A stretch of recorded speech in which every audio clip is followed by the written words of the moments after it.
يا أيها الذين آمنوا أطيعوا الله وأطيعوا الرسول وأولي الأمر منكم. Assalamualaikum warahmatullahi wabarakatuh. Innal hamdalillah nahmaduhu wa nasta'inuhu wa nastaghfiruh wa na'udzu billahi ta'ala min shururi anfusina wa min sayyiati a'malina.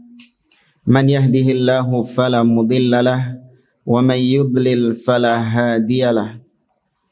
Wa asyhadu an la ilaha illallah wahdahu la syarika lah wa asyhadu anna Muhammadan abduhu wa rasuluh. Ya ayyuhalladzina amanu taqullaha haqqa tuqatih wa la tamutunna illa wa antum muslimun. Ya ayyuhan nasu taqu rabbakumul ladzi khalaqakum min nafsin wahidah wa khalaqa minha zawjaha wa batha minhuma rijalan katsiran wa nisaa'a wattaqullaha alladzi tasaaluna bihi wal arham innallaha kana 'alaikum raqiba. Ya ayyuhalladzina amanu taqullaha wa qulu qawlan sadida yuslih lakum a'malakum wa yaghfir lakum dhunubakum wa may yuti'illaha wa rasulahu faqad faza fawzan 'azima. Amma ba'd. Fa inna asdaqal hadithi kitabullah wa khairal hadi hadi Muhammadin sallallahu alaihi wasallam wa syarrul umuri muhdatsatuha wa kullu muhdatsatin bid'ah wa kullu bid'atin dhalalah wa kullu dhalalatin finnar. Ma'asyiral muslimin, ikhwani fillah wa akhwati rahimani wa rahimakumullah. Alhamdulillah, segala puji bagi Allah Subhanahu wa taala yang telah melimpahkan kepada kita nikmat-nikmatnya sehingga di pagi hari ini kita bisa duduk bersama di majelis yang mulia ini untuk kita melanjutkan kembali pembahasan kitab Al-Ajwibatul Mufidah an As'ilatil Manahijil Jadidah oleh Fadilatul Syekh Shalih ibn Fauzan hafizahullahu ta'ala. As-su'al ats-tsamin asyar. Naam. Yaqulu as-sa'il, ma huwa al-manhajus sahih fil munasahah? Apa atau bagaimana cara yang benar dalam menasehati? Penanya bertanya tentang bagaimana cara yang benar dalam menasehati atau mengkritik atau memberi saran. Wa khasatan munasahatul hukam. Lebih khusus lagi bukan menasehati sembarang orang, tapi menasehati para penguasa. Ahwa bitashyir 'alal manabiri bi af'alihim al-munkarah. Apakah dengan cara mengumbar aib-aibnya, mengumbar kesalahan-kesalahannya di mimbar-mimbar, ya, mengumbar perbuatan-perbuatannya yang mungkar itu di mimbar-mimbar di depan umum, am munasahatuhum fissir, atau menasehati para penguasa itu dengan sembunyi-sembunyi, dengan rahasia, empat mata. Arju taudihal manhajis sahih fi hadhil mas'alah. Ya, aku mengharapkan engkau wahai Syekh menjelaskan cara yang benar dalam masalah ini, cara yang sahih dalam masalah ini. Qala Syekh hafizahullah ta'ala, al-ismatu laysat li ahadin illa li Rasulillah sallallahu alaihi wasallam. Al-ismah lughatan al-hifdhu wal man'. Al-ismah lughatan al-hifdhu wal man'u. Ismah atau kemaksuman itu hanya ada pada Rasul sallallahu alaihi wasallam. Artinya Rasul dijaga oleh Allah dari perbuatan-perbuatan dosa atau dicegah oleh Allah dari perbuatan-perbuatan dosa. Ada rinciannya dari para ulama bahwa Nabi sallallahu alaihi wasallam itu maksum bukan dari segala dosa. Tapi Nabi sallallahu alaihi wasallam maksum dari sisi yang pertama, fi tablighir risalah. Nabi itu maksum dalam menyampaikan risalah. Artinya nggak mungkin Nabi SAW itu keliru dalam menyampaikan wahyu Allah kepada umatnya. atau salah menyampaikan wahyu Allah kepada umatnya itu nggak mungkin. Dijaga oleh Allah sehingga tidak terjadi kekeliruan tatkala menyampaikan wahyu itu. Ya. Kemudian yang kedua, Nabi SAW itu maksum minal kabair, dari dosa-dosa besar, termasuk syirik kepada Allah Subhanahu wa taala. Bahkan qabla bi'atsatihi, sebelum diutusnya Nabi SAW, beliau sudah memiliki kemaksuman ini, yaitu dijaga dari perbuatan dosa-dosa besar, entah itu syirik atau zina, ya, atau khamr dan yang lainnya. Sebelum diutusnya beliau, sejak kecil beliau sudah dijaga oleh Allah Subhanahu wa taala. Kemudian yang ketiga, Nabi SAW maksum minal akhlaq as-sayyi'ah, dijaga oleh Allah dari akhlak-akhlak yang jelek, akhlak-akhlak yang buruk. Ya, berdusta, berkhianat, hasad, ya, dan yang lainnya. Itu dijaga oleh Allah dari akhlak-akhlak atau perangai-perangai yang buruk. Oleh karenanya Allah memuji Nabi SAW dalam firman-Nya, wa innaka la'ala khuluqin azim. Muncul pertanyaan, apakah Nabi SAW itu maksum minas shaghair, maksum dari dosa-dosa kecil yang sifatnya tergelincir, keliru? Mungkin nggak Nabi SAW salah dalam dosa-dosa kecil atau maksum?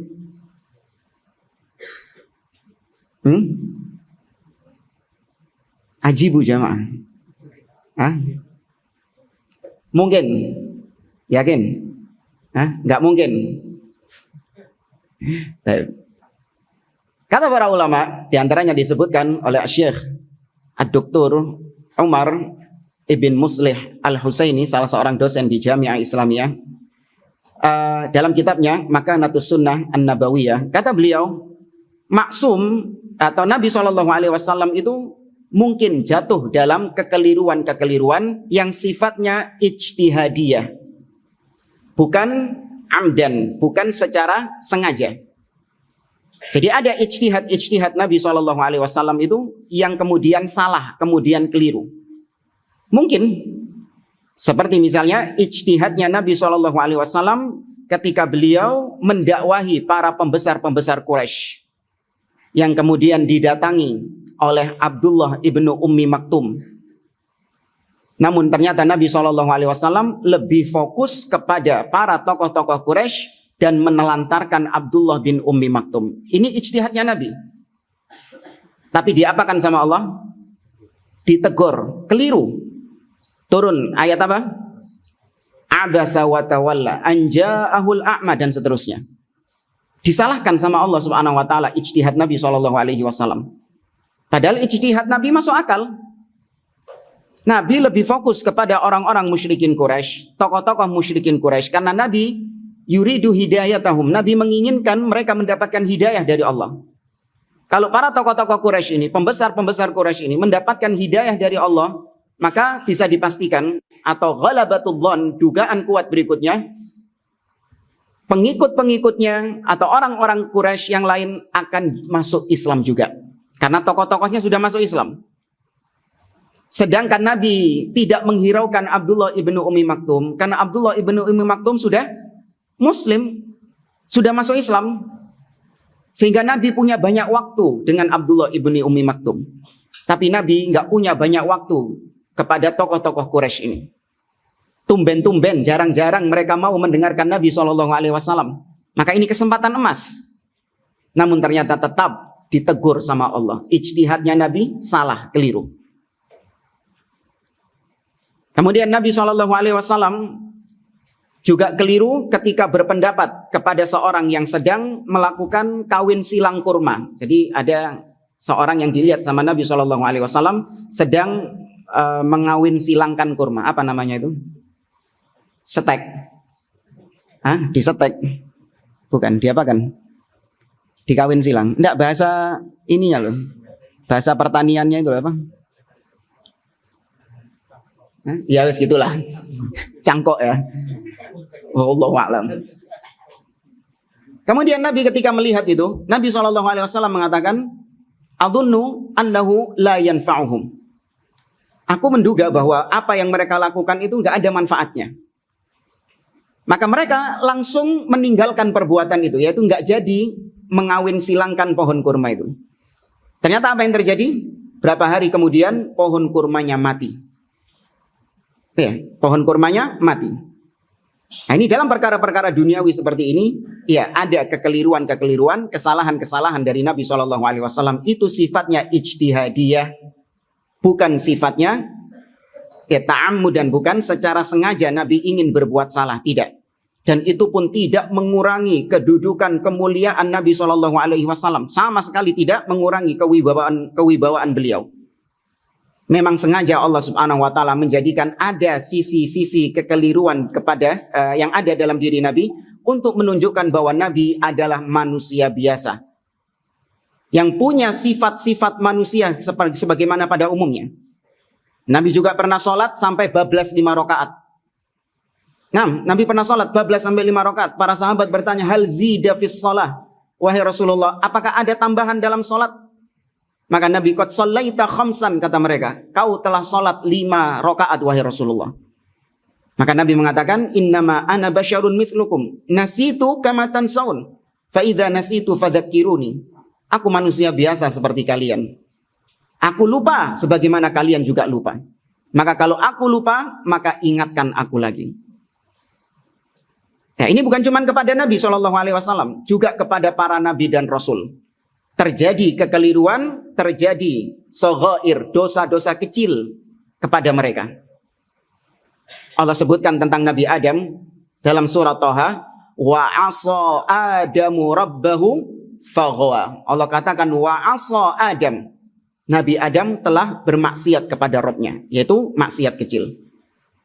Nabi Musa alaihi salam ya memukul salah seorang dari orang Mesir sampai akhirnya mati. Ya, kata Allah Azza wa Jalla dalam surah Al-Qasas, fawakazahu Musa faqada alaihi. Dipukul sama Nabi Musa, tapi ternyata membuatnya mati di tempat. Nabi Musa tidak berniat untuk membunuhnya. Nah, ini semua adalah dosa-dosa kecil, kekeliruan-kekeliruan yang mana para nabi dan rasul mungkin jatuh di dalamnya. Kata beliau, maka kemaksuman dari 3 maksum yang tadi kita sebutkan di awal itu hanya ada pada Rasul sallallahu alaihi wasallam. Fal hukamul muslimun basyarun yukhtiun. Adapun pemimpin-pemimpin kaum muslimin, mereka manusia biasa yang sangat-sangat berpotensi melakukan kekeliruan, melakukan kesalahan. Ya, jangankan pemimpin, jangankan presiden, raja, atau apapun bentuknya yang mengurusi satu negara. Terkadang pemimpin dalam rumah tangga yang cuma ngurusi istri dan beberapa anak juga terjatuh dalam kekeliruan. Sangat mungkin berbuat salah. Ya, apalagi presiden, raja yang ngurusi jutaan manusia. Wala syakka anna indahum akhta wa laisu ma'sumin. Tidak diragukan lagi bahwasanya pemimpin-pemimpin itu punya kekeliruan-kekeliruan karena mereka bukanlah orang-orang yang maksum. Walakin, namun setelah kita tahu bahwa pemimpin-pemimpin, presiden itu juga punya kesalahan, punya kekeliruan karena mereka manusia biasa juga, kullu bani Adam khata'.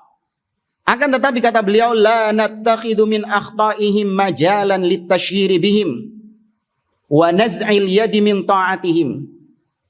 Janganlah kita menjadikan kekeliruan-kekeliruan pemimpin tersebut sebagai media untuk mengolok-ngolok mereka, untuk mencaci maki mereka, mengumbar aib-aib mereka, atau melepaskan ketaatan kepada mereka.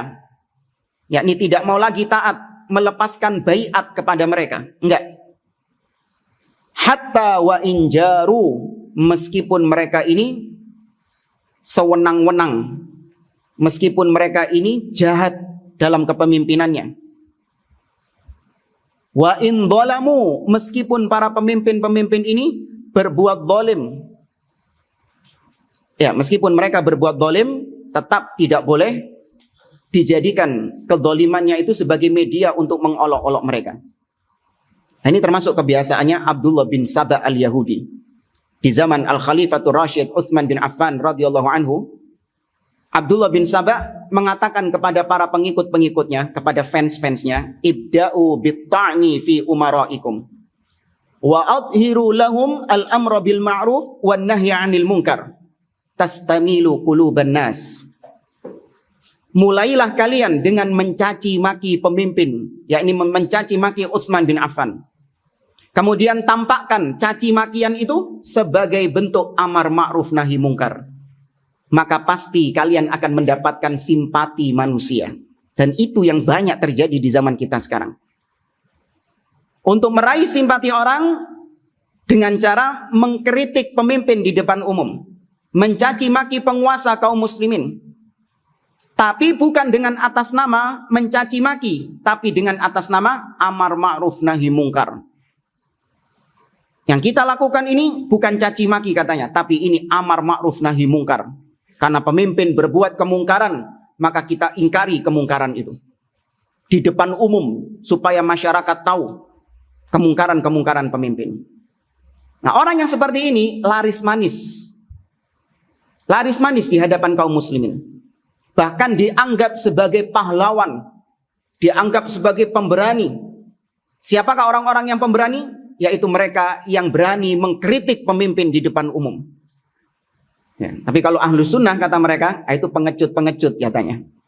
Nggak berani mengkritik pemimpin di depan umum, takut sama penguasa. Karena mereka menjilat kepada penguasa katanya. Tidak. Kita tidak mengkritik pemimpin di depan umum karena apa jamaah? Karena tuntutan akidah. Akidah ahli sunnah yang ditegaskan oleh para ulama dari zaman ke zaman, itu yang menjadikan kita diam, tidak gampang-gampang atau tidak mengkritik pemimpin di depan umum. Ada caranya ketika ingin mengkritik pemimpin kaum muslimin, tapi tidak di depan umum, tidak di mimbar-mimbar, tidak di media sosial. Bukan karena menjilat, cari muka. Alhamdulillah kita sudah punya muka, nggak perlu cari-cari mukanya. Ya. Baik. Maka meskipun mereka berbuat zalim, meskipun mereka sewenang-wenang, tetap tidak boleh menjadikan kekeliruan-kekeliruan, kesalahan-kesalahan pemimpin sebagai media untuk mencaci maki mereka. Hatta wa in asau, bahkan kalaupun mereka bermaksiat, meskipun mereka berbuat maksiat kepada Allah, pemimpin ini, malam ya'tu kufran bawahan, sepanjang mereka tidak jatuh dalam kekufuran yang nyata. Di sini ada footnote, kelewatan tadi. Beliau menukil ucapannya Al-Imam Abu Ja'far At-Tahawi dalam kitabnya Al-Aqidatut Tahawiyah. Kata Imam At-Tahawi rahimahullah, wala naral khuruja ala a'immatina wa wulati umurina wa injaru.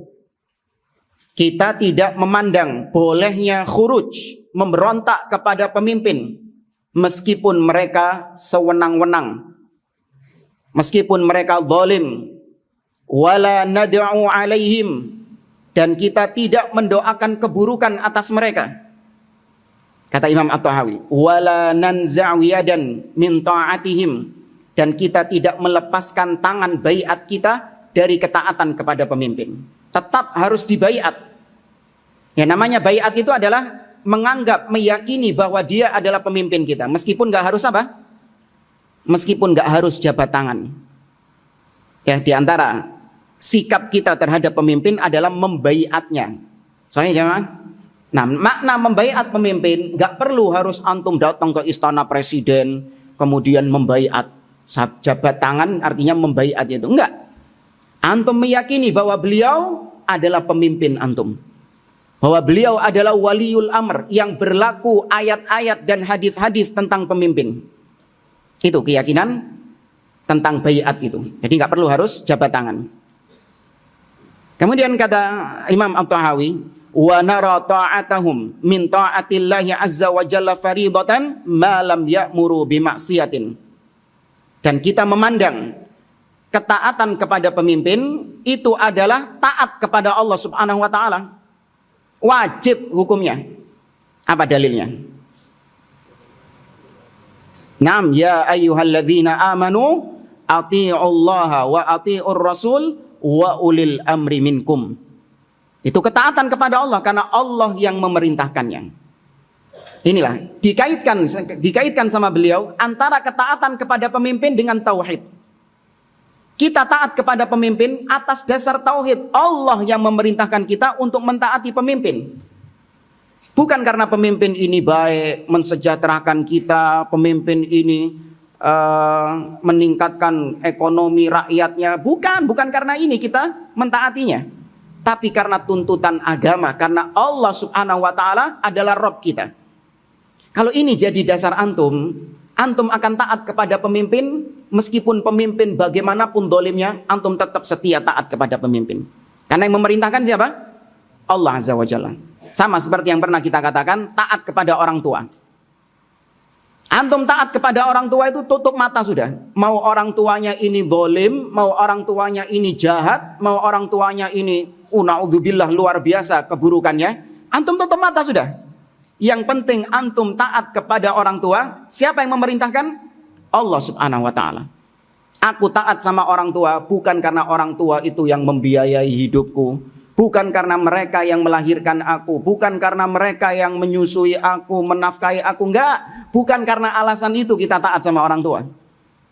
Bukan karena itu kita taat sama orang tua. Kita berbakti sama orang tua bukan alasan-alasan tadi. Tapi kita berbakti sama mereka, kita taat kepada orang tua. Karena apa? Karena apa jamaah? Karena Allah, karena perintah Allah yang memerintahkan saya untuk taat sama orang tua. Dan saya adalah abdun min ibadillah. Saya adalah hamba dari hamba-hamba Allah Subhanahu wa taala. Yang Allah perintahkan wa qadha rabbuka alla ta'budu illa iyyahu wa bil walidaini ihsana. Sama pemimpin juga gitu. Ya, pemimpin juga demikian. Ya, maka meskipun mereka berbuat dolim, meskipun mereka berbuat maksiat, tetap kita diwajibkan untuk mentaatinya. Malam ya'muru bimaksiyah, sepanjang pemimpin itu tidak memerintahkan kepada maksiat. Ya, sepanjang itu bukan maksiat, maka tetap ditaati. Bahkan seorang pemimpin ketika memerintahkan kepada yang sunnah, maka berubah yang sunnah ini menjadi wajib.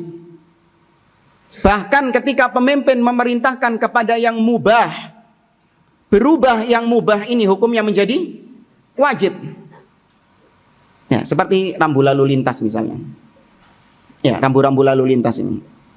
Secara asal hukumnya apa? Mubah. Secara asal hukumnya mubah secara fikih. Antum mau naik motor nggak pakai helm, mau lawan arus, lampu merah diterabas, apa lagi biasanya?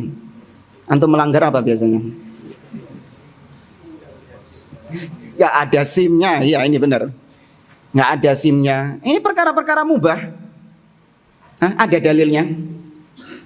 Ada dalilnya, harus dengan SIM gitu.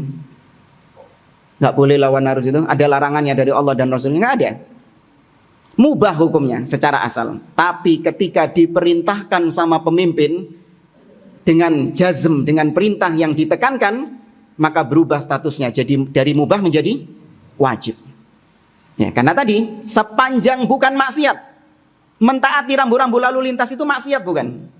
Nah itu tanyakan itu. Kalau ada perintah dari pemimpin, ada aturan dari pemimpin, selalu tanyakan, ini maksiat bukan? Kalau itu bukan maksiat, jalankan sudah. Tapi kalau ternyata itu kemaksiatan kepada Allah, maka tidak dijalankan. Ya, meskipun tidak dijalankan, bukan berarti sosoknya tidak lagi kita anggap sebagai pemimpin. Tidak. Ya, meskipun itu kemaksiatan, kita cukup tidak mentaatinya saja dalam masalah itu. Tapi sosoknya tetap kita katakan sebagai apa? Pemimpin. Tetap kita hormati dalam perintah, tetap kita taati dalam perintah-perintahnya yang lain. Fahim tum jamaah? Fahim tum jamaah? Nah. Wa nad'u lahum bis-salahi wal mu'afah. Dan kita, kata Imam At-Tahawi, senantiasa mendoakan pemimpin dengan kebaikan-kebaikan. Hadza huwa alladhi alaihi du'atul haq. ila yaumina hadza. Inilah yang seharusnya dai-dai yang menyeru kepada kebenaran, harusnya mereka berada di atas hal ini. Dan kita lanjutkan kata Syekh Shalih bin Fauzan, hatta wa in asau ma lam ya'tu kufron bawahan, sepanjang mereka tidak atau tidak jatuh dalam kekufuran yang besar. Ya, tidak jatuh dalam kekufuran yang besar. Ini sebagaimana Nabi SAW dikatakan wa alla nunazi'al amra ahlahu illa antarau kufran bawahan indakum fihi minallahi burhan. Yaitu kau tidak diperbolehkan untuk memberontak kepada pemimpin. Kecuali kata Nabi, apabila kau melihat kekufuran yang nyata, yang kau memiliki bukti di sisi Allah tentang hal tersebut. Jadi kekufuran yang nyata maknanya adalah kekufuran yang sifatnya la ta'wila fihi. Tidak ada takwil lagi. Jelas itu adalah bentuk kekufuran kepada Allah Subhanahu wa taala. Enggak bisa ditakwil-takwil lagi. Contoh, pemimpin bikin siaran pers di hadapan stasiun-stasiun televisi atau apalah. Pemimpin mengumumkan bahwa mulai hari ini saya pindah agama misalnya. Maka ini kekufuran yang apa? Nyata. Ya, ini kekufuran yang nyata. Ini tidak bisa ditakwil-takwil lagi. Tapi kalau ternyata pemimpin saya lihat masuk ke dalam gereja. Ya, saya lihat pemimpin misalnya? Ya, masuk ke dalam tempat-tempat ibadah orang-orang kafir. Berarti pemimpin itu kafir juga. Enggak, ini masih bisa diapakan? Masih bisa ditakwil. Atau yang kedua, kekufurannya itu bukan jenis kekufuran yang diperselisihkan oleh para ulama. Kalau itu kekufuran yang diperselisihkan oleh para ulama, maka tidak boleh dikafirkan. Contoh, apa hukumnya? Tarikus shalah, orang yang meninggalkan salat. Apa hukumnya? Kafir, sepakat. Kalau ada pemimpin meninggalkan salat, antum kafirkan? Kenapa kok nggak dikafirkan? Karena masalah ini ada apa? Ada khilaf di antara para ulama. Maka masalah yang terjadi khilaf di dalamnya, kalau pemimpin jatuh di situ, nggak bisa langsung dikafirkan. Nggak bisa langsung dikafirkan secara ta'yin. Ini kekufuran yang nyata, bukan dari hasil dengar-dengar juga. Gosip-gosip. Iya. Atau dari foto yang beredar luas, yang mungkin bisa dimanipulasi. Video yang beredar luas bisa dimanipulasi. Ini ada video presiden sedang dibaptis misalnya. Ya, misalnya. Videonya beredar. Wah, video ini belerek. Apa belerek? Burak video ini. Ketok rai-rai ini muka-muka ya memang kayak presiden gitu loh. Apakah boleh dengan dasar video itu antum mengkafirkan pemimpin? Enggak, ini bukan kekufuran yang nyata ini. Mungkin orang lain yang mirip. Ya, atau mungkin itu editan. Bisa enggak? Bisa. Ini masih ada takwil. Maka Nabi menegaskan kufron bawahan, kekufuran yang nyata, yang terang benderang, dan kau memiliki bukti di sisi Allah tentang hal ini. Bukan katanya-katanya, bukan gosip-gosip. Kalaupun sudah jelas kekafirannya, apakah boleh langsung diberontak, dikudeta? Tetap tidak boleh. Atau sebelumnya, yang berhak menjatuhkan vonis kafirnya ini nanti adalah para ulama. Kekafirannya sudah nyata, sudah jelas. Nah, vonis kafirnya itu nanti yang menjatuhkan adalah para ulama, bukan orang-orang awam. Karena vonis secara ta'yin, secara individu itu adalah wewenang para ulama. Ya, vonis secara individu adalah wewenang para ulama. Karena ibarat gini jamaah, bedakan antara gejala dengan penyakitnya. Dulu waktu COVID itu, gejalanya itu apa? Pilek, bersin-bersin, demam, ya kan, bersin-bersin, batuk-batuk, ya, nggak bisa mencium, itu gejalanya COVID. Tapi ketika ada orang yang punya gejala seperti ini, boleh nggak orang-orang seperti kita ini langsung memvonis dia positif? Gejalanya sudah sudah nampak loh. Ya, gejalanya sudah nampak ini orang ini, greges, batuk-batuk, bersin-bersin, ya kan? Gejalanya sudah nampak, pucat mukanya itu. Gejala yang terang benderang seperti ini, boleh nggak kita langsung pasti COVID ini? Boleh? Nggak boleh. Yang berhak menentukan ini positif COVID atau tidak siapa? Ahli medis, dokter dan yang semisal dengannya. Dengan apa? Dengan tes.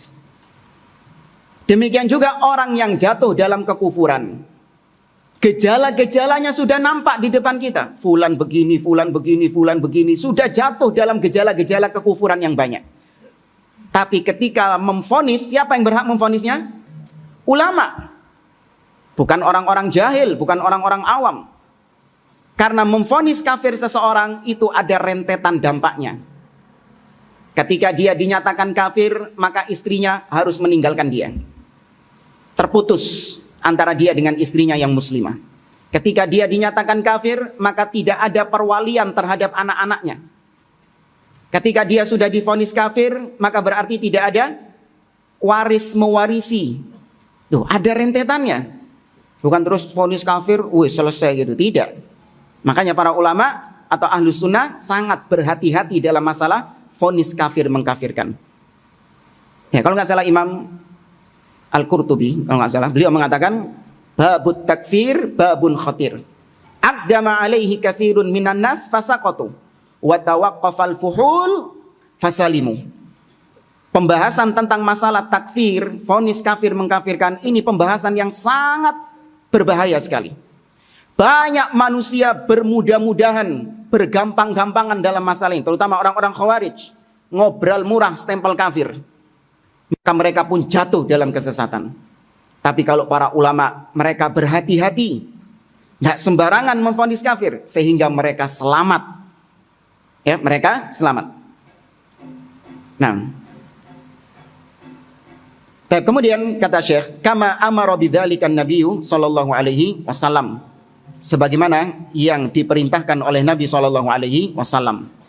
Nah, di sini beliau membawakan di footnote hadis Ubadah ibnu Samit yang tadi kita sampaikan.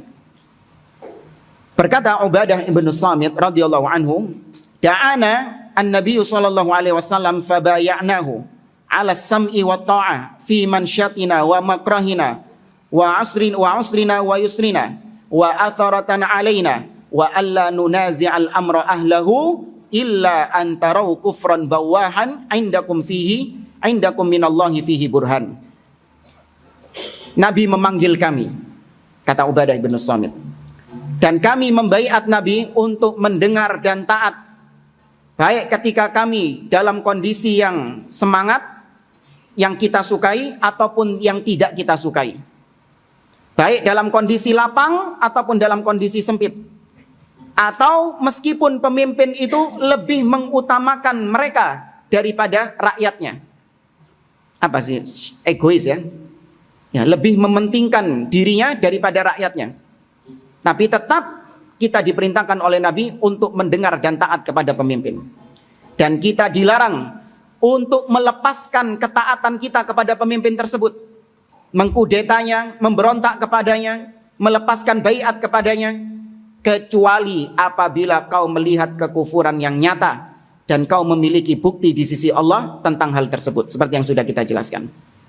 Baik, meskipun pemimpinnya sudah divonis kafir sama para ulama, seperti pemimpin Suriah, siapa? Bashar al-Kalb. Ya, Bashar al-Kalb dikafirkan oleh para ulama, penganut Syiah Nusairiyah. Sudah jelas kekufurannya, plus sudah divonis oleh para ulama. Namun apakah langsung boleh rakyat langsung memberontak kepadanya? Tetap tidak boleh. Ada syarat-syaratnya lagi. Ya, yakni ketika melengsarkan pemimpin tersebut tidak menimbulkan mafsadat yang lebih besar. Tapi kalau menimbulkan mafsadat yang lebih besar, maka tetap bersabar. Meskipun kita sudah tidak lagi meyakininya sebagai ulil amri, tetap bersabar di bawah kepemimpinannya. Tapi tetap gak boleh diyakini kalau dia adalah apa?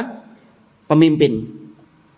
Ya, nggak boleh diyakini. Seperti orang-orang Muslim yang hidup di negara-negara kafir, di Amerika, di Eropa. Mereka tidak menganggap presiden yang ada di sana sebagai ulil amri yang berlaku ketaatan, dalil-dalil dan hadis-hadis untuk taat kepada ulil amri nggak berlaku. Bagi presiden-presiden yang ada di negara-negara kafir nggak berlaku. Tapi mereka tetap bersabar hidup di situ sebatas hanya untuk menjalankan apa yang bermanfaat bagi mereka. Kalau ada perintah yang bermanfaat, saya jalankan. Tapi kalau tidak ada manfaatnya, tidak anak kerjakan. Kalau di sini nggak boleh kayak gitu. Bermanfaat, nggak bermanfaat, kita sukai ataupun nggak kita sukai, perintah pemimpin wajib untuk kita taati sepanjang bukan apa tadi? Maksiat. Ya. Kalau di Amerika, Eropa bebas. Anak nggak senang sama ini, anak nggak mau taat, fadhol. Nggak apa-apa, nggak dosa. Anak nggak senang sama perintah ini, anak nggak senang sama aturan ini, anak nggak mau menjalankan, fadhol. Nggak masalah. Karena nggak wajib taat kepada pemimpin tersebut. Karena pemimpinnya apa? Kafir. Ya, kalau kita pemimpinnya apa? Muslim. Kok sedikit yang jauh-jauh? Indonesia ini presidennya Pak Jokowi hafizallah apa? Muslim. Ya, bukan kafir.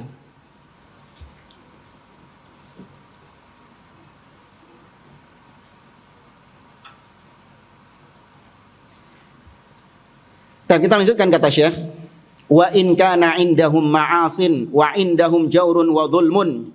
Meskipun mereka bermaksiat, meskipun mereka sewenang-wenang dan zalim, fa inna sabra ala ta'atihim jam'un lil kalimah.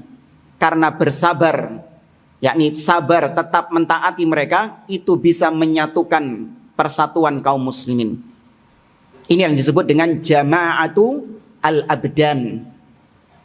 Ya, jamaah persatuan itu ada dua. Jama'atul adyan wa jama'atu al-abdan. Jama'atul adyan maksudnya adalah yakni al-ittiba'. Maksudnya adalah mengikuti Nabi SAW. Mengikuti para sahabat Nabi SAW. Itu yang disebut dengan bersatu di atas adyan, yaitu bersatunya kaum muslimin di atas jalannya Nabi dan jalannya para sahabat. Ma ana alaihi wa ashabi. Sepanjang kita berpegang dengan jalannya Nabi, berpegang dengan sunnah Nabi dan manhaj salaf, maka kita dikatakan bersatu. Kita dikatakan bersatu, meskipun seorang diri. Kata Abdullah bin Mas'ud, al-jama'ah ma wafaqal haq wa in kunta wahdak. Persatuan itu adalah yaitu sepanjang engkau mencocoki kebenaran, mencocoki Nabi dan para sahabatnya, itu kau disebut bersatu. Meskipun kau seorang diri, meskipun kau sendirian. Bersatu dengan siapa kalau kayak gitu? Namanya sendirian ya nggak ada yang diteman, nggak ada yang menemaninya. Tapi kenapa Abdullah bin Mas'ud mengatakan kau bersatu? Bersatu dengan siapa emangnya?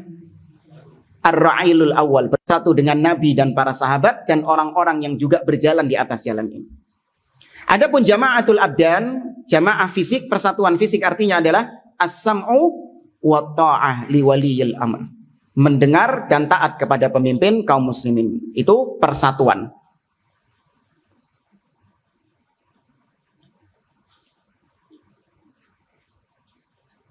Kata beliau, itu bisa menyatukan kalimat kaum muslimin wa himayatun li biladil muslimin, dan bisa menjaga keamanan negeri-negeri kaum muslimin. Nah, ini sumbangsih kita Ahlus Sunnah wal Jamaah, sumbangsih salafiyun terhadap negeri ini, yaitu dengan menyeru mereka untuk mendengar dan taat kepada pemimpin. Itu kita bersumbangsih menjaga stabilitas keamanan negeri ini.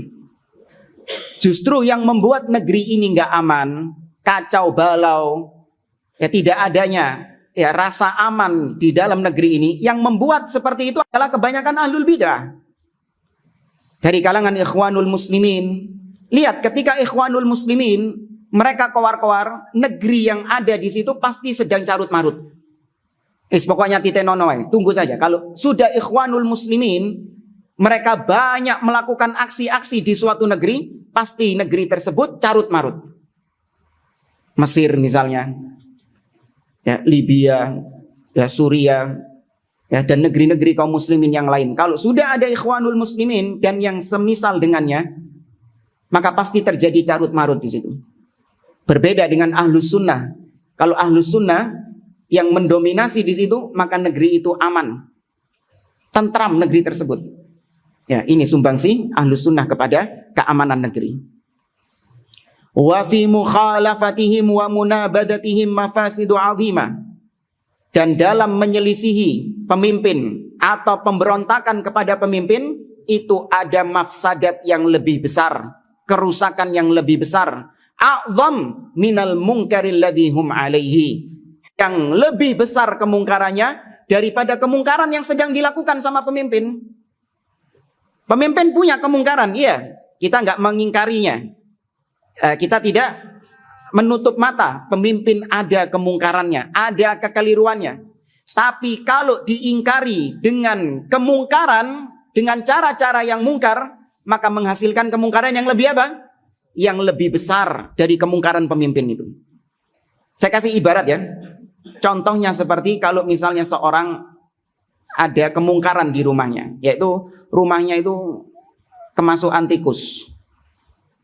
Ya, rumah antum pernah kemasukan tikus? Ya, kemasukan tikus, nyokoti kabel, makanan-makanan sisa diambili sama dia, bikin kotor rumah, bikin penyakit. Nah, ini kemungkaran. Sumpek dia, pegel sama tikusnya ini. Dijebak nggak bisa, diracun juga nggak bisa. Diapakan lagi? Dilem juga nggak bisa, nggak kena. Nggak ketangkap ini tikusnya ini.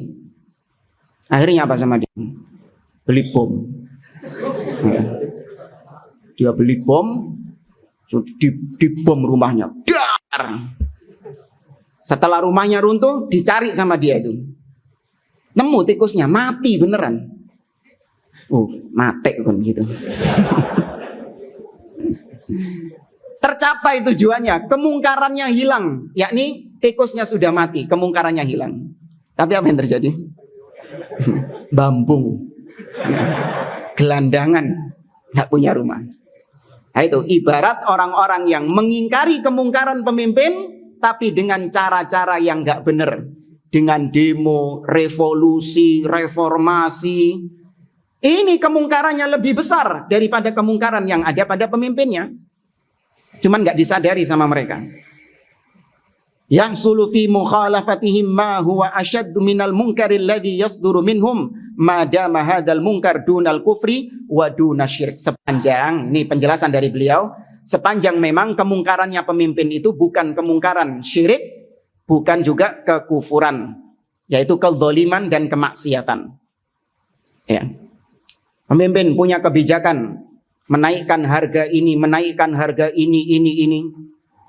Banyak rakyat yang nggak suka. Ya, banyak rakyat yang nggak sesuai kebijakannya ini dengan keinginan rakyat. Itu membuat mereka, wah nanti kalau ini naik, bahan-bahan ini naik, bahan-bahan pokok naik, nanti saya kelaparan, ya anak-anak saya nggak bisa sekolah. Ada mafsadatnya, iya, ada mafsadatnya.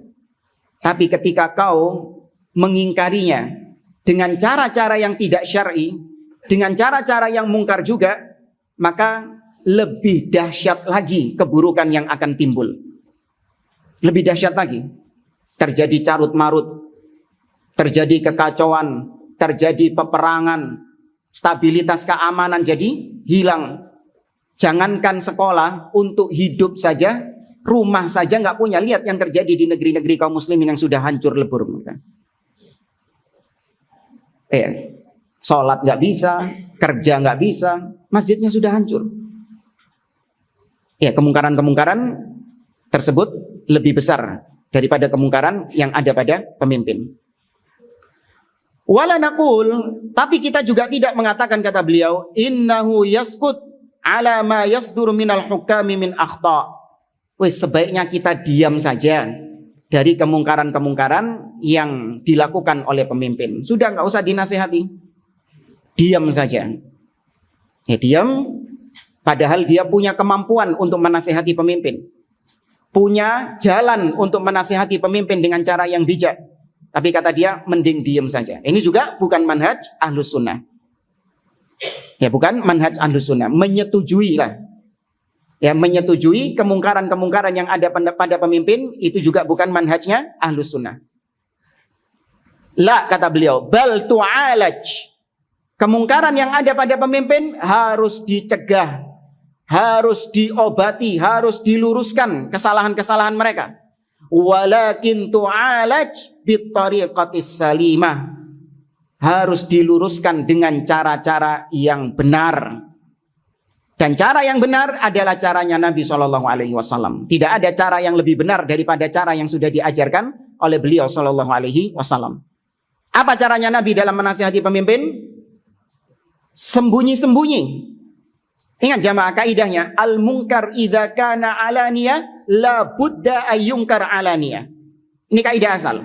Kemungkaran kalau itu dilakukan secara terang-terangan, maka harus mengingkari dengan terang-terangan. Illa idza kana al-munkar jaa min waliyil amr. Kecuali kalau kemungkaran itu datang dari waliyul amr. Gak berlaku kaidah tadi. Ini istitsna, pengecualian. Kalau yang melakukannya ahli bidah, yang melakukannya bukan pemimpin, ketika dia melakukan kemungkaran secara terang-terangan, maka mengingkarinya harus apa? Terang-terangan. Tapi kalau pemimpin yang melakukan kemungkaran secara terang-terangan, gak boleh diingkari dengan terang-terangan. Harus dengan sembunyi-sembunyi. Memang dikhususkan caranya, beda. Gak disamakan caranya dalam syariat kita. Dan para salaf telah mempraktekkan hal tersebut. Saya punya dua kisah yang menunjukkan hal ini, luar biasa. Yang pertama kisah Imam Imam Malik bin Anas. Dan yang kedua adalah kisah Al-Imam Ishaq bin Rahawai. Dua-duanya menghadapi pemimpin. Ya, dua-duanya menghadapi kemungkaran. Tapi yang satu menghadapi pemimpin, yang satu menghadapi bukan pemimpin. Perhatikan kata-katanya. Imam Malik ketika ditanya oleh seseorang, kaifastawa? Bagaimana Allah beristiwa? Ya, bagaimana Allah beristiwa? Bagaimana sifat Allah beristiwa itu?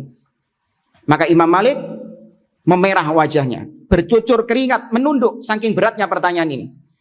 Kemudian Imam Malik mengucapkan kalimat indahnya, al-istiwa'u ma'lum wal kaifu majhul wal imanu bihi wajib wasu'alu anhu bid'ah. Yang ini akhirnya jadi mizan, jadi timbangan dalam semua sifat oleh para ulama. Tapi apa yang dilakukan Imam Malik setelah itu kepada yang bertanya? Diapakan orang yang bertanya ini? Diusir jamaah. Disuruh keluar orangnya itu. Begitu kerasnya Imam Malik kepada orang tersebut. Kenapa? Karena melakukan kemungkaran.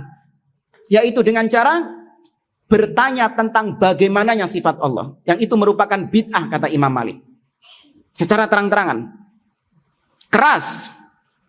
Disikapi dengan keras. Bukan dengan lemah lembut, tapi disikapi dengan keras. Karena ini penyesat ini. Beda dengan Al-Imam Ishaq bin Rahawai. Beliau pernah ditanya oleh seorang gubernur, amir, yang bernama Abdullah bin Tahir. Soalnya hampir mirip. Cuman beda sifatnya saja. Ada yang tahu? Ishaq bin Rahawai ditanya tentang sifat apa? Kalau tadi sifat istiwa. Nah, tentang sifat nuzul. Tentang sifat nuzul. Kaifa yanzil. Bagaimana Allah turun? Sama nggak jenis pertanyaannya? Sama. Tapi perhatikan sikapnya. Karena ini pemimpin, maka disikapi dengan lemah lembut. Kata Ishaq bin Rahawai, a'azzallahul amir. Semoga Allah memuliakan Anda, wahai Pak Gubernur lah istilahnya. Semoga Allah memuliakan Anda. La yuqalu lirabbi kaifa. Tidak boleh Allah itu ditanya bagaimana sifatnya. Innama yanzil bila kaif. Allah itu turun, namun tanpa ditanyakan bagaimana turunnya. Selesai. Halus enggak? Halus. Itu ahlu sunnah.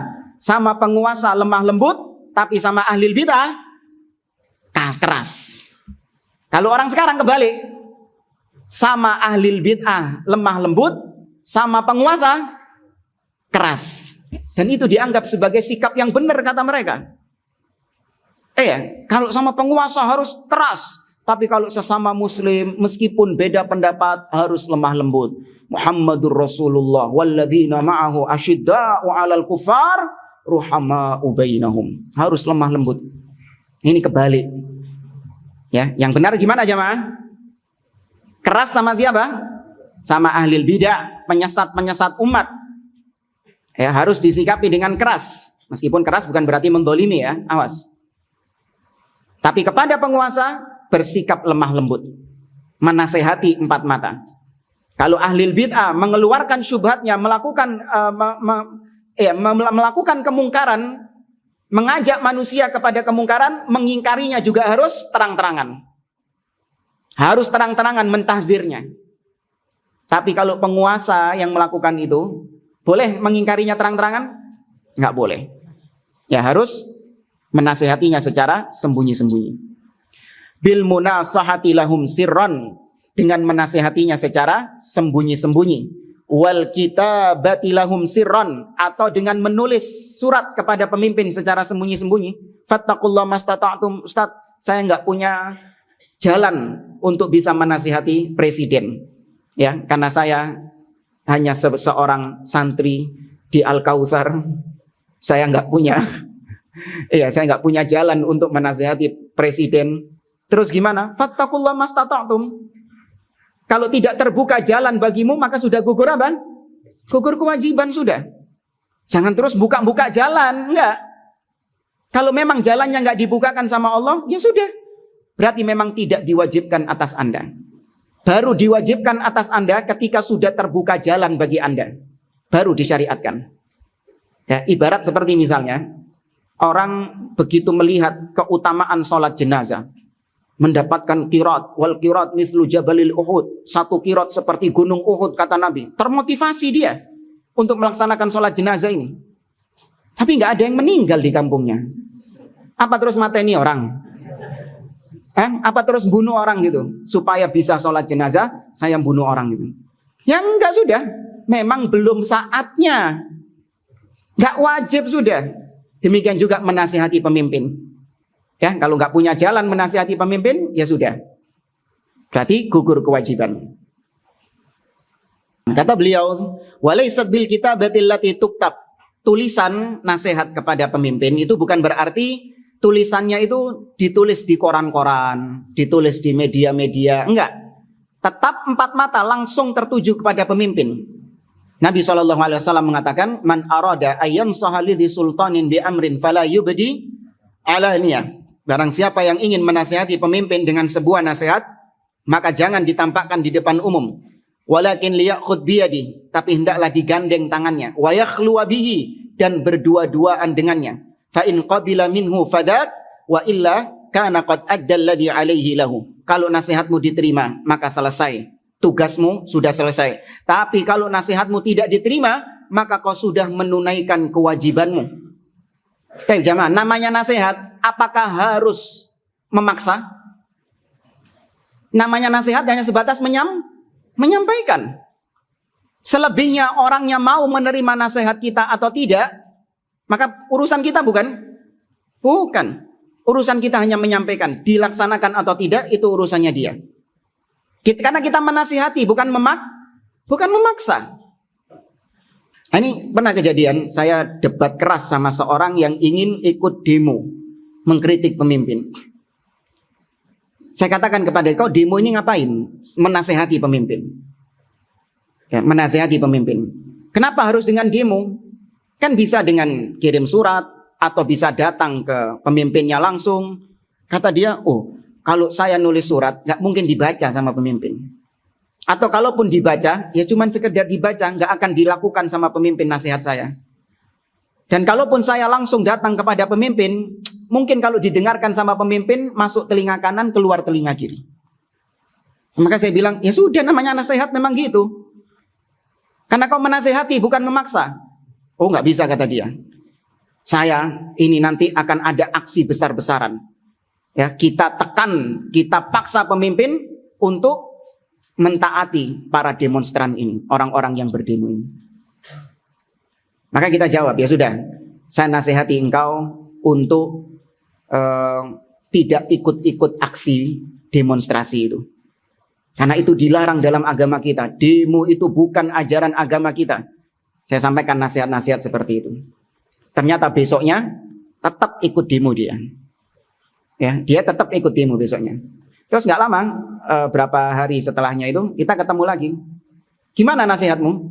Iya, ini nanti kita mau bikin aksi yang lebih besar lagi. Karena nggak dijalankan nasihat kita. Sampai sekarang nggak digubris kita, kata dia. Maka saya bilang, saya saja sabar. Kemarin nasihat saya nggak kau jalankan. Kau kan kemarin sudah tak nasihati kan? Jangan ikut demo. Tapi ternyata kau apa? Tetap ikut demo. Saya sabar kok. Nasihat saya nggak kau jalankan kemarin. Ya. Maka demikian juga kau. Kau nggak mau menjalankan nasihatmu, maka pemimpin nggak mau melakukan nasihatmu. Ya kan? Kama takunu yuwalla alaikum. Sebagaimana perilakumu, demikianlah kau diperlakukan. Paham ya?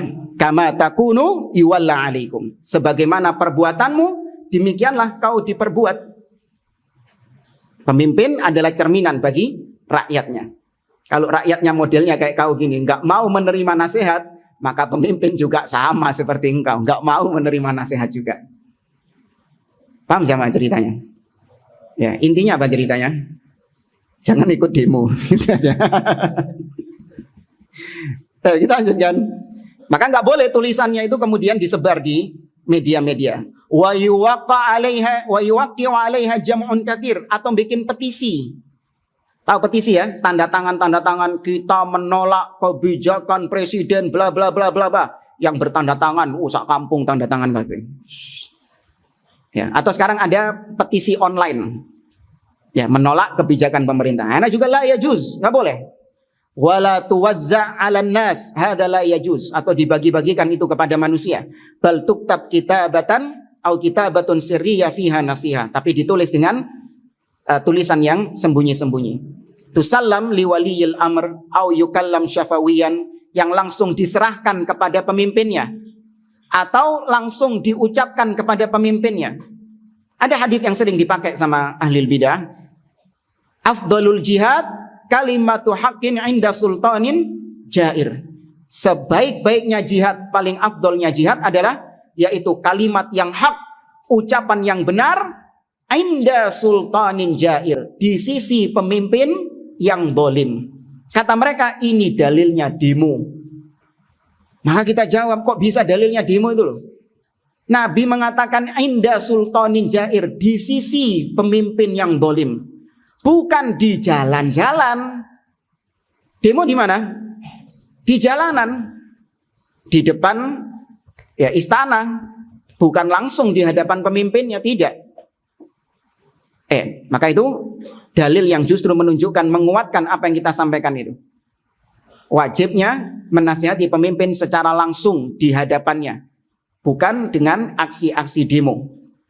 Amal kitabah allati tuktab wa tusawwar wa tuwazza 'alan nas fa hadza amalun la yajuz li'annahu tashhir. Adapun tulisan-tulisan yang disebarkan ini tidak boleh, kata beliau, karena ini termasuk mengumbar aib pemimpin. Wa huwa mithlul kalam 'alal manabir. Seperti juga khotib-khotib yang ceramah di mimbar-mimbar, khutbah-khutbah, yang dibahas sama mereka adalah penguasa. Ya, pemimpin yang dibahas sama mereka. Bahkan bahas masalah agama apapun mesti larinya kepada pemimpin. Ini cirinya dari dai-dai harokah itu. Dai-dai khawarij itu. Ngajar kitab apapun pasti gasaknya siapa? Ngasak pemimpin. Jadi mereka beda sama ahlu sunnah. Ahlu sunnah bahas kitab apapun, tema apapun, larinya kemana? Tauhid. Itu ahlu sunnah. Kalau mereka enggak, bahas kitab apapun, larinya mesti mengkritik pemimpin. Buka kitab fikih. Bab pertama dalam fikih apa? Taharah. Berwudu berkaitan dengan air. Maka disikat pemimpin karena tarif air sekarang lagi naik. Dihajar pemimpin sekarang. Nyambungnya ke situ. Tarif air sekarang lagi naik. Disikat pemimpinnya di situ. Padahal lagi bahas apa? lagi bahas fikih, bab toharoh, bersuci dengan air, babul miyah, gasak pemimpin dia.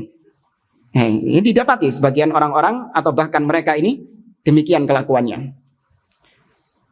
Bal huwa asyad, kata beliau, tulisan sama lisan sama ucapan itu lebih dahsyat tulisan jamaah.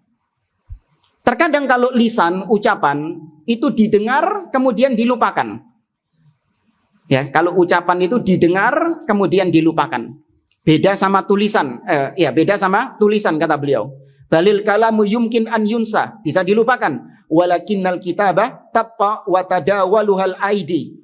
Falaisa hadza minal haq. Tapi kalau tulisan itu tetap kekal. Artinya tersebar di antara manusia. Ya, makanya hati-hati kalau menulis. Ya, terutama yang punya medsos-medsos ini.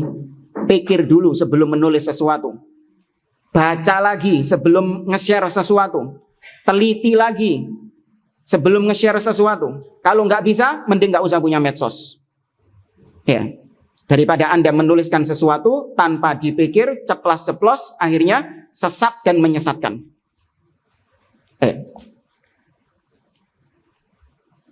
Ini yang seperti tadi kita katakan, bahwasanya yang berhak untuk menasehati para ulama, yang menasehati para pemimpin adalah orang-orang yang memang berkompeten. Bukan sembarang orang, orang-orang yang berkompeten, orang-orang yang memang paham tentang permasalahan yang sedang ada. Adapun kalau orang-orang awam yang nggak paham apa-apa, maka dia nggak layak untuk menasihati pemimpin, nggak berhak untuk menasihati penguasa. Allah mengatakan tadi, wa idza ja'ahum amrun minal amni awil khaufi adza'u bi. Ketika datang kepada mereka, yakni orang-orang munafik, berita-berita yang berkaitan dengan keamanan dan ketakutan, mereka langsung menyebarkannya. Walau radduhu ila rasul, seandainya mereka kembalikan kepada Rasul ketika beliau masih hidup, wa ila ulil amri minhum, atau kepada ulil amr, yaitu para ulama. Ya, seandainya masalah-masalah yang ada di negeri ini menyikapinya kita kembalikan kepada para ulama, maka fa'alimahul ladzina yastanbitunahu minhum. Mereka akan bisa tahu bagaimana sikap yang bijak menyikapi permasalahan-permasalahan yang ada di negeri ini.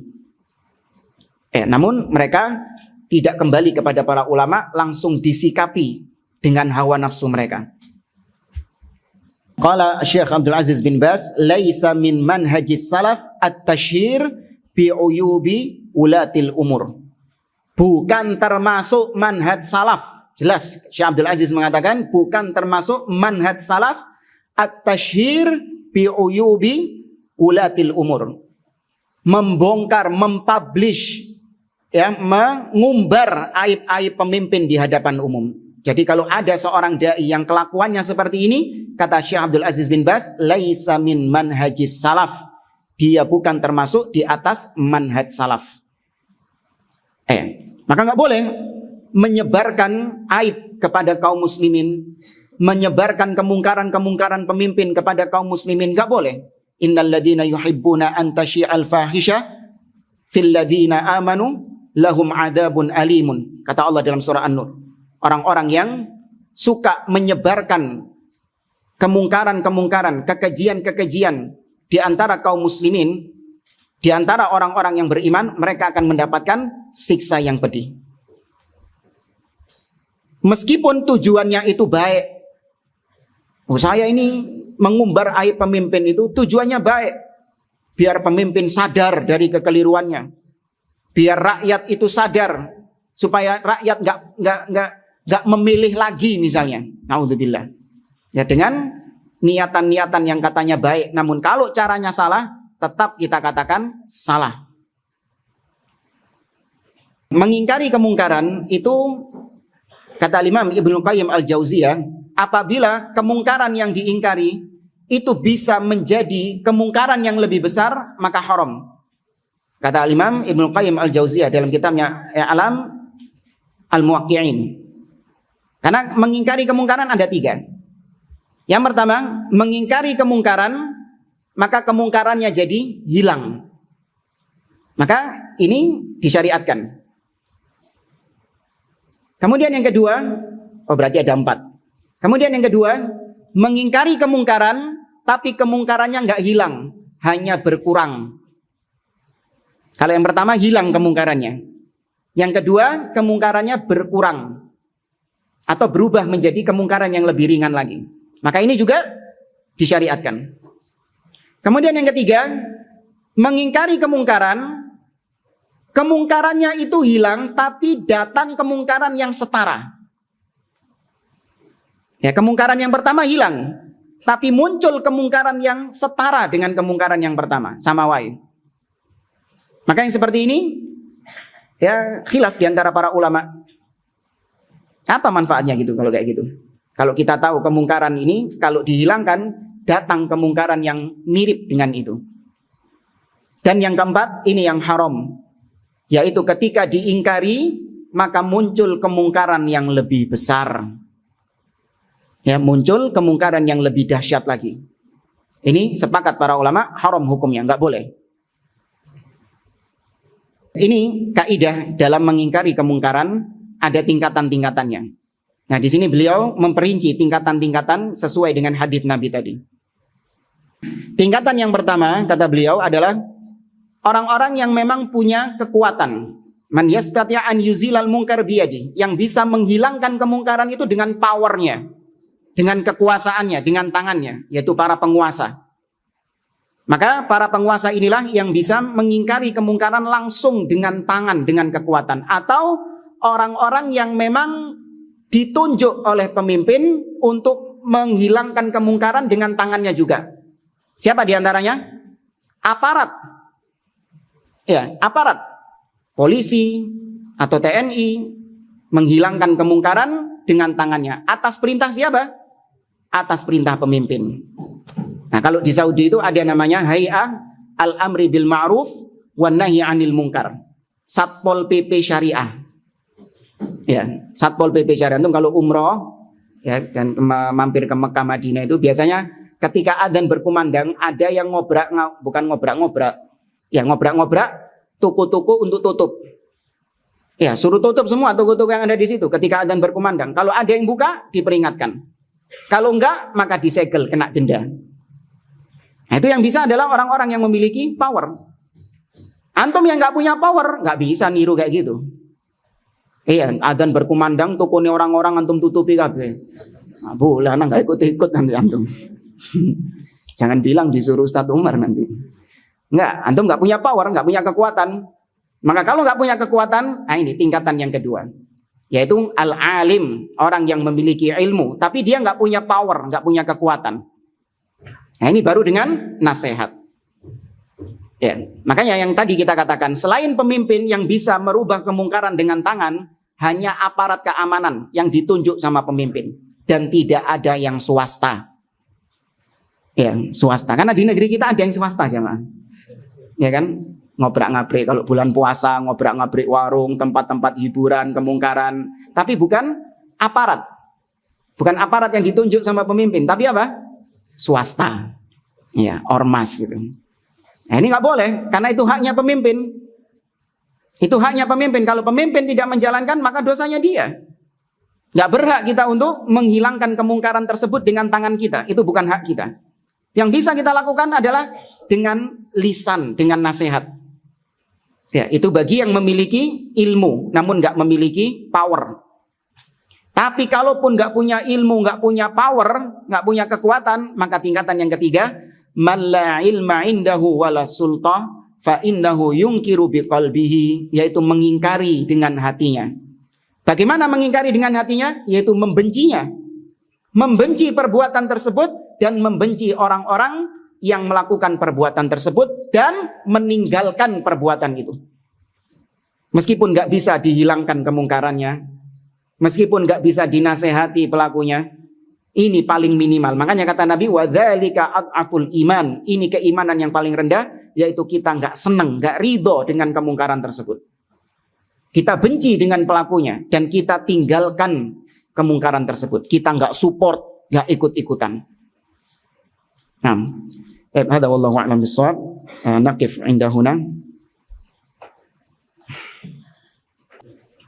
Apa hukum orang yang menggunakan ilmu kebal atau kodam Dan bagaimana itu dari keturunan, ya, syirik kepada Allah Subhanahu wa taala, meminta pertolongan kepada jin itu adalah bentuk kesyirikan kepada Allah. Karena minta tolongnya itu adalah minta tolong terhadap sesuatu yang tidak bisa menolongnya kecuali Allah Subhanahu wa taala. Ya, ini kebal-kebal kayak gini. Biasanya apa? Kalau dilempar kotoran ya nemplek itu. Kebal-kebal dilempari kotoran juga nemplek.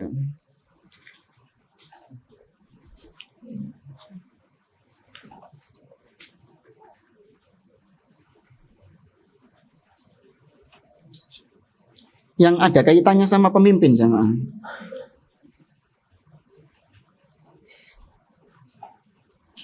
Apa hukum demo yang pernah dilakukan driver online kepada pemimpin bank atau sekretarisnya untuk meminta keringanan dalam membayar tagihan? Ana mendengar ini dari istri pemimpin demo.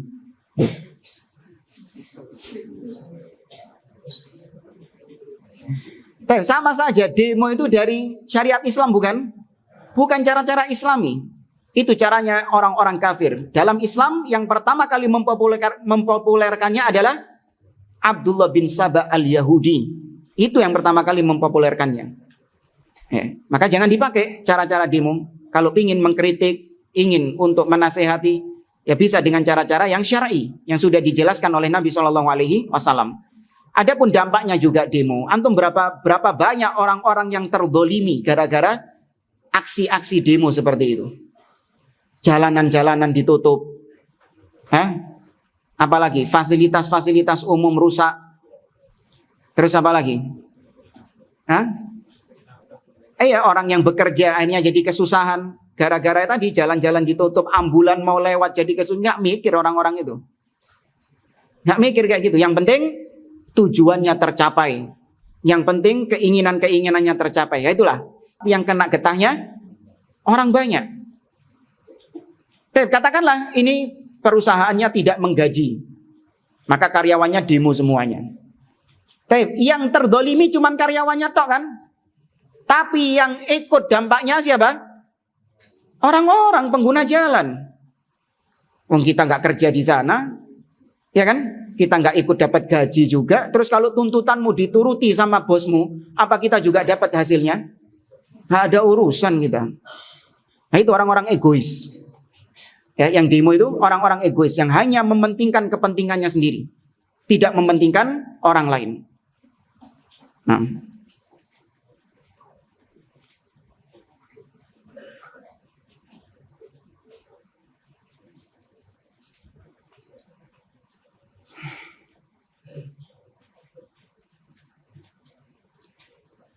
Ya, ada pertanyaan di sini. Jika pemimpin melakukan kekafiran, sudah jelas bahwa dia kafir yang nyata, apakah boleh bagi kita melepas baiat atau ketaatan kepada mereka? Kalau kekafirannya jelas nyata dan dikafirkan memang oleh para ulama, ya orang-orang yang memang berilmu telah menyatakan ini kafir, maka iya, bukan boleh lagi harus melepaskan baiat kepadanya. Tidak lagi menganggap dia sebagai sosok ulil amri. Tidak berlaku ayat-ayat dan hadis-hadis tentang taat kepada ulil amri lagi. Antum hanya sebatas mentaati apa yang antum cocok. Kalau nggak cocok, boleh nggak ditaati. Kalau sudah apa tadi? Sudah kafir, nyata, dan yang mengkafirkannya siapa? Para ulama, orang-orang yang alim. Ya, tapi kalau cuman dugaan antum saja, nggak boleh. Tetap harus di baiat. Kalau cuma dugaan-dugaan saja. Assalamualaikum Ustaz. Waalaikumsalam. Bagaimana jika kita kalau menasihati ke rumah presiden? Iso tak? Dan baru saja kita sampai, habis itu kita diusir. Ya iya. Iya, ya sudahlah, yukallifullahu nafsan illa wus'aha. Lagian siapa kita? Kita bukan orang yang berkompeten. Begini jamaah, kadang kita melihat kebijakan pemimpin itu dari pandangan yang mikro. Tapi kita nggak melihat dari pandangan yang makro. Umar ibn Khattab pernah nggak setuju dengan kebijakannya Abu Bakar As-Siddiq ketika mengutus pasukannya Usama bin Zaid. Nggak setuju Umar ibn Khattab. Karena Umar memandang dengan pandangan yang mikro. Umar memandang bahwasanya kita di Madinah ini nggak ada kekuatan. Satu-satunya kekuatan adalah pasukannya Usama bin Zaid ini. Maka alangkah bijaknya kalau kita tetap tahan pasukannya Usama bin Zaid untuk tidak keluar, ekspansi keluar. Tapi tetap Abu Bakar ngotot. Ya, Abu Bakar tetap ingin mengutus pasukan Usama bin Zaid keluar. Ya. Umar ketika Umar mendatangi Abu Bakar As-Siddiq, Abu Bakar menjelaskan kenapa alasannya. Apa landasannya Abu Bakar As-Siddiq untuk tetap mengutus pasukannya Usama bin Zaid. Karena pasukannya Usama bin Zaid ini sudah apa? Sudah diutus oleh Nabi SAW. Nabi yang mengutusnya. Maka setelah mendengar penjelasan dari Abu Bakar, Umar kemudian merubah haluan. Umar akhirnya setuju sama sikapnya atau kebijakannya Abu Bakar ini juga. Tuh, setelah dijelasin, akhirnya jadi apa? Jadi setuju. Nah, kebanyakan orang-orang yang nggak setuju, sumbu-sumbu pendek ini, mereka hanya melihat kebijakannya itu dari pandangan mikro saja. Seandainya mereka tahu kenapa pemimpin kok punya kebijakan seperti itu, apa dasarnya, dampaknya apa kalau nggak digunakan kebijakan ini, seandainya mereka tahu, diam mereka. Ya, nggak koar-koar. Ya. Atau seandainya mereka juga mendapatkan bagian dari dunia, gara-gara kebijakan pemimpin ini mereka mendapatkan hasilnya, diam mereka.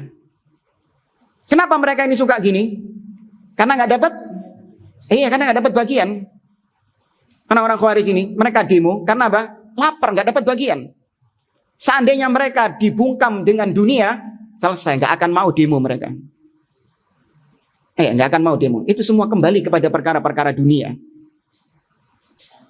Wallahu a'lam.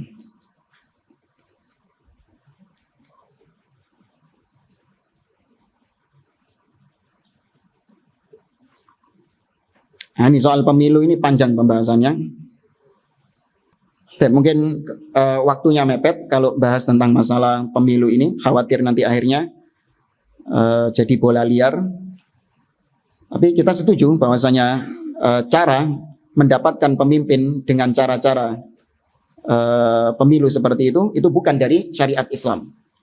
Karena cara yang syar'i dalam mendapatkan kepemimpinan di dalam Islam hanya dua. Yaitu yang pertama adalah istikhlaf. Yaitu pemimpin sebelumnya menunjuk pemimpin setelahnya. Seperti siapa? Ya, Abu Bakar menunjuk Umar ibn Khattab. Atau yang kedua adalah dengan asyura, dengan musyawarah ahlul hilli wal aqd. Seperti caranya siapa? Umar ibn Khattab. Ya, itu cara yang syar'i dalam mendapatkan kepemimpinan. Adapun cara-cara selain itu adalah cara-cara yang tidak syar'i, yaitu dengan al-ghalabah, dengan kekuatan menggulingkan pemimpin sebelumnya. Bisa dengan kekuatan militer menggulingkan pemimpin sebelumnya, dan juga bisa dengan kekuatan suara. Apa kekuatan suara ini? Ya, pemilu ini. Ya, kekuatan militer dengan senjata. Nah, kekuatan suara ini dengan paku coblos. Sama juga hukumnya. Tapi apapun caranya, sepanjang pemimpin itu muslim dan sudah naik sah menjadi pemimpin, maka wajib dibaiat, wajib didengar dan ditaati. Betapapun caranya dia nggak syar'i, itu urusan dia. Yang penting kalau sudah jadi pemimpin, wajib didengar dan ditaati. Wajib dibaiat. Nah, wallahu a'lam bishawab. Mungkin soal-soal yang belum terjawab nanti bisa ditanyakan kepada Ustadz. Aku qouli hadza wa sallallahu ala nabiyyina Muhammad wa ala alihi wa sahbihi ajma'in. Wa akhiru da'wana alhamdulillahi rabbil alamin. Wassalamu alaikum warahmatullahi wabarakatuh.